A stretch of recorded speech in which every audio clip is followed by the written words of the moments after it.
Objektif yang pertama, mengkaji kesan-kesan pengaruh media sosial yang negatif terhadap generasi muda. Terdapat 3 persoalan yang kami bentuk daripada objektif ini. Yang pertama, apakah kesan negatif media sosial terhadap generasi muda? Kami memilih soalan ini disebabkan ramai generasi muda tidak tahu akan kesan buruk media sosial dan hal ini dapat menyedarkan mereka. Persoalan yang kedua, adakah media sosial dapat mempengaruhi kehidupan seseorang?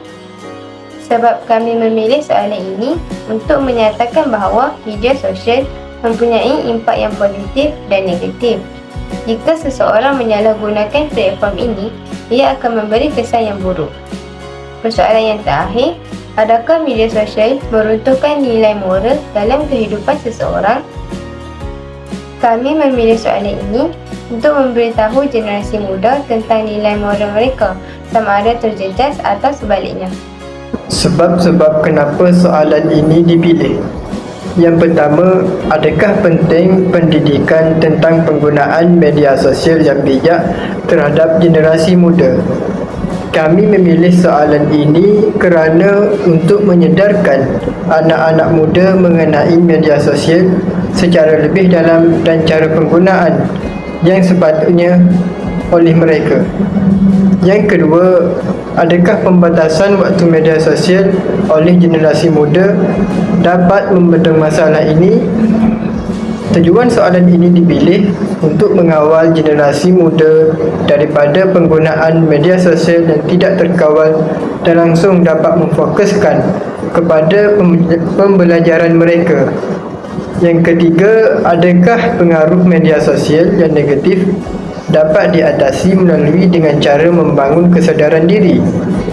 Kami memilih soalan ini bagi memberi semangat kepada generasi muda supaya menggunakan masa mereka dengan bijak dan mengejar kejayaan mereka tersendiri. Saya akan meneruskan lagi perbincangan di analisis 1 berkaitan dengan kesan-kesan negatif yang boleh terjadi terhadap generasi muda disebabkan pengaruh media sosial. Perkara ini boleh kami simpulkan sebagai salah satu perkara yang perlu diambil berat oleh setiap orang. Di kesempatan kali ini, saya ingin menyatakan beberapa perkara penting yang relevan terhadap dampak negatif sosial media terhadap generasi muda yang tercatat di dalam salah satu buku kajian kami, iaitu Reclaiming Conversation: The Power of Talk in Digital Age yang dikarang oleh Sherry Turkle. Perkara yang pertama ialah gangguan terhadap hubungan sosial dan empati. Penulis menyatakan bahawa jikalau banyak terlibat di dalam media sosial, ianya dapat mengganggu kemampuan seseorang untuk memelihara dan membentuk hubungan interpersonal yang bermakna. Seterusnya, kehilangan kemampuan untuk berbicara secara langsung. Sherry Turkle telah menyatakan tentang bagaimana media sosial dan teknologi digital telah menggantikan komunikasi secara langsung dengan bentuk-bentuk komunikasi yang lebih dangkal. Generasi muda lebih cenderung untuk berkomunikasi secara pesanan ringkas dan media sosial berbanding dengan berkomunikasi secara langsung. Melalui buku ini, Sherry Turkle cuba menyedarkan pengguna akan pentingnya kembali kepada seni bicara dan mendengar di dalam era digital ini. Meskipun buku ini tidak secara eksplisit berfokus kepada generasi muda, tetapi konsep dan analisis penulis dapat diterapkan untuk memahami dampak media sosial pada berbagai kelompok usia termasuk generasi muda. Perkembangan teknologi yang semakin pesat membangun menjadikan masyarakat berlumba-lumba untuk mencari populariti dan pengikut di media sosial. Generasi muda khususnya merupakan kelompok yang paling berpengaruh terhadap perkembangan teknologi ini. Perhubungan tanpa batas memberi implikasi yang negatif sekiranya tidak dikawal. Menurut Profesor Ella Arisman, pembulian media sosial kini berada pada tahap yang melampau dan mendatangkan impak negatif yang besar. Antaranya ialah mewujudkan penyakit mental. Terdapat satu berita yang kurang baik pada tahun 2019 pada tanggal 14 Mei di mana seorang remaja 16 tahun tanpa berfikir secara waras telah merealisasikan pilihan netizen yang mengundi dia untuk mati. Perkara ini tidak boleh dibiarkan sama sekali untuk mengelakkan generasi yang akan datang mengulangi perkara tersebut. Oleh sebab itu, etika dalam media sosial menjadi sesuatu yang sangat penting.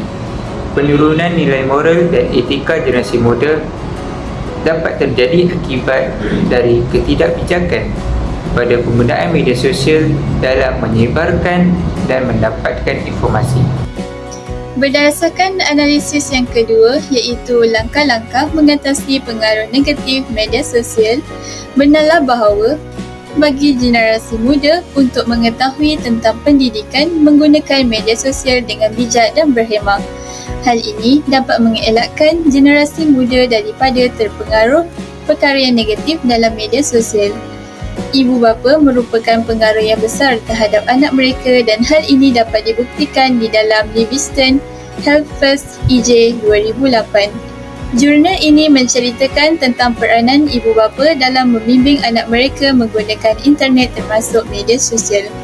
Kami juga bersetuju dengan penekanan yang telah diberikan oleh ChatGPT.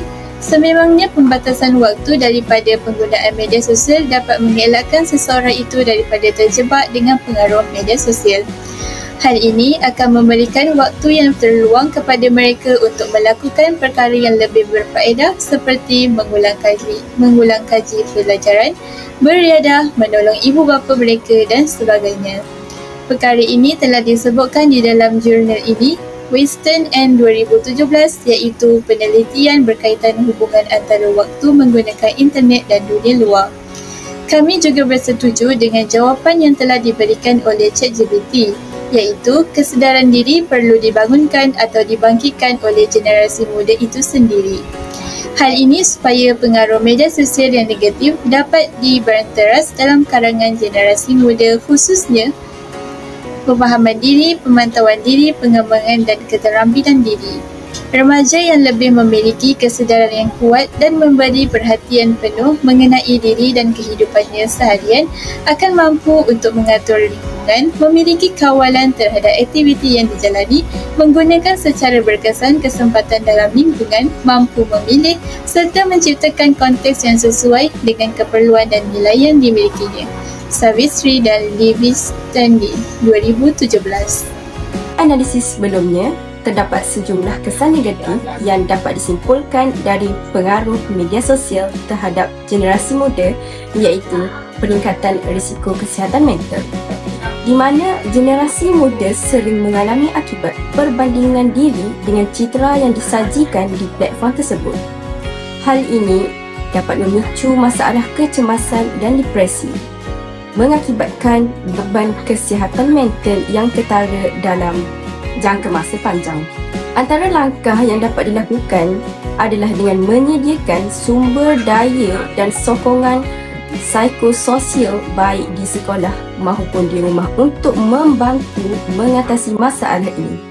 Selain itu, melibatkan generasi muda dalam program pendidikan kesedaran kesihatan mental untuk meningkatkan pemahaman, mengajarkan keterampilan mengatasi stres dan membantu generasi muda menghadapi tantangan dengan lebih efektif.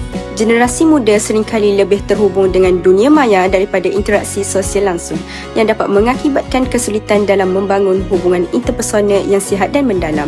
Hal ini mungkin mengarah pada isolasi emosi dan kesulitan mengelola konflik secara efektif di dunia nyata. Kesimpulannya, pengaruh media sosial negatif pada generasi muda menciptakan tantangan yang kompleks dan beragam. Solusi yang efektif dan melibatkan upaya kolaboratif dari keluarga, institusi pendidikan dan penyedia platform media sosial untuk menciptakan lingkungan jaringan yang lebih positif, membangun dan berfokus pada kesejahteraan generasi muda.